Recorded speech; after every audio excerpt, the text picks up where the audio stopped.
At what point do you think all this came out of Puffy? Like, did you see a change, or was there a point Bruh, where things got I different? believe when I seen Puff on camera smoking a cigarette, and I said, that's not the Puff that I know. To smoke a cigarette? I believe that opioids addiction changed his whole life and changed who he was. He's quietly an addict.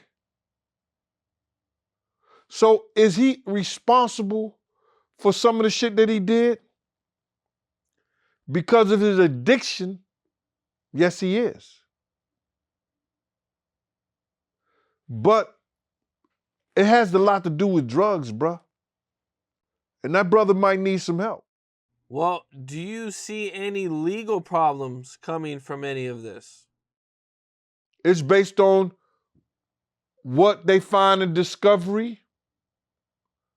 We know that we have people that's putting a civil suit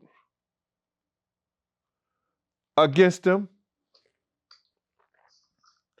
We know there's people that's putting a civil suit against them.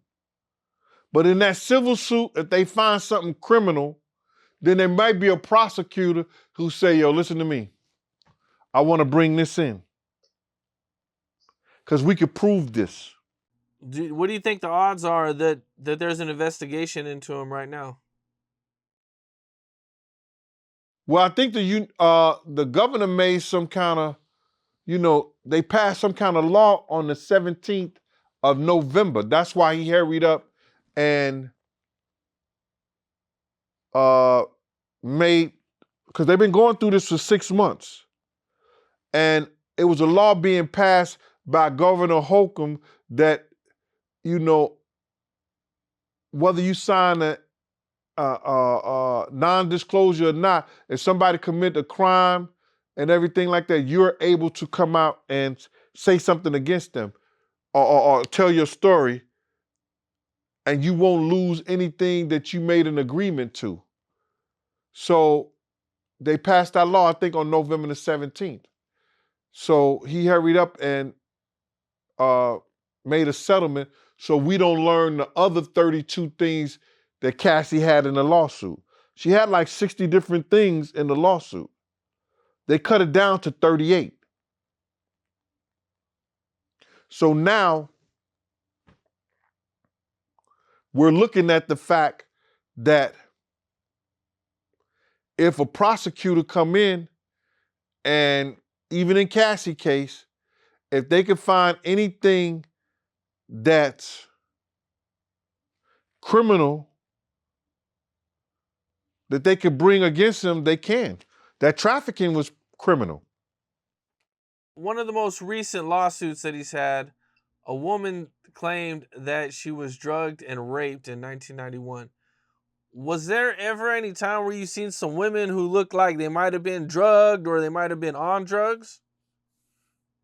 Heavy on drugs? I told this story. They had gave a party on New Year's Eve at Madam C.J. Walker's house, right, in her mansion. And I had my girl, her friend, and it was a big party, New Year's Eve party. I went looking for my girl, and I couldn't find her nowhere. She was crazy. And I'm going in bathrooms, I'm knocking down doors, I'm going through every door in the house, opening doors, people in there, in situations, drinking, the whole 9 yards. I even go outside, it's cold. I'm looking at people's cars, I'm looking at cars and everything like that.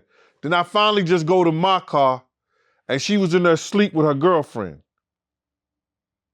You understand? I was wondering what happened. And she said that she was drinking champagne and all of a sudden she got dizzy. So she went to the car. She made it to the car.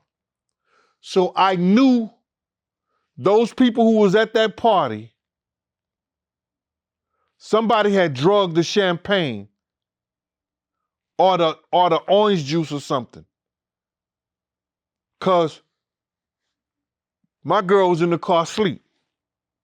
Her and her girlfriend, knocked out. And they hadn't been at the party for an hour or two. So it's a possibility that that happens a lot, that happen to people. You know, everything that's happened and came out and all these allegations, you know, where do you see things going from here with Puff? Do you think he's ever going to be able to recover? Do you think he's going to ever get the trust of people again?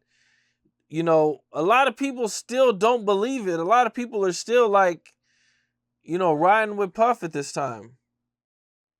Well, that's okay. And I believe that he may have an opportunity once he gets off the drugs, once he clean himself up, he may have something to offer. But until he decides that he's not going to be an addict no more and addicted to the lifestyle that he is and he was used to, ain't no insurance company, ain't no company, or nobody going to ever deal with him.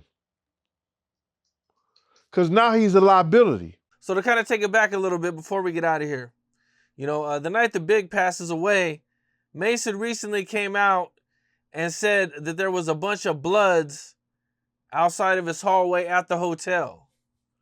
Is there anything to that, or did you say anything like that? Well, when I got there, it was a few people there that could have been bloods. They had red on and stuff like that, but it wasn't no 70 dudes when I got there. What Mace saw, I don't know what he saw, but it's two occasions I went and got Mace. One time he was in the, I think the Century Club in Cali. During that time, I got him out the Century Club. And then early that morning, when Puff had got on a plane and left Mace, we went and got him and let him, me, some dudes from Black Hands, we went and got Mace. Mace came down, went to his car, and he got up out of there. Do you know who was in there or what was going on, or? Bruh, when I was traveling with Black Hands, that's the Black Gorilla family. And Black Hands, when I was traveling with those dudes and rocking with them, they ain't worrying about nobody. We wasn't worrying about nobody. I went to Mace's room, got Mace. Mace came down, got in his car and left. You know, if it was 70 bloods at one time, it's a possibility. You understand? It's a possibility. There was a few guys that was dressed in red that you know, my man them knew, a couple of my dudes knew them. And they were bloods. So I can't deny what he say he saw or what he did, but when we got there, it wasn't nobody like that. Gotcha. Okay. And if you scared, 7 could look like 70. So you think Mace might have just been scared? I mean, after, you know, Big did just get killed. You had every right to be. Big just got killed. The guy who got you out there and everything jumps on the first plane smoking and leave you out there, you would feel some kind of way too. Yeah. Yeah, I hear that, man. Gene, man, I appreciate you, man. All right, man. Thank you. Appreciate you. All right, bro. All right. Salute. What's up? This is Cam Capone. We got more content like this coming soon. So hit that like button, subscribe, and stay locked in to Cam Capone News.